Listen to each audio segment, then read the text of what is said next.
जो रामराज्य म्हणतात तो प्रस्तावित करण्याचा त्यांचा जो हेतू आहे हा मुळीच काल्पनिक आहे।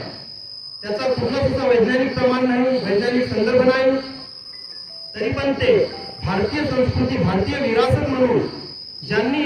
3600 वर्षाच्या अगोदर वैदिक संस्कृती आणली, त्यांनी या भारतामध्ये पुन्हा वर्चस्व कायम राहावं याचं कृत्य ते नेहमी सातत्याने करत गेल्याचा प्रकार दिसतो आहे। भारताचं संविधान आहे, या संविधानाचं पुस्तक प्रत्येक भारतीय परिवाराकडे त्यांच्या घरामध्ये असलं पाहिजे। कुठला ग्रंथ असो की नसो, पण भारतीय संविधान हा ग्रंथ प्रत्येक भारतीयांच्या घरामध्ये असायला पाहिजे आणि त्याचं वाचन हळूहळू का होईना त्याची सुरुवात करायला पाहिजे, जेणेकरून आपला जो येणारा पुढचा भविष्य आहे तो कॉन्स्टिट्यूशनल जो भविष्य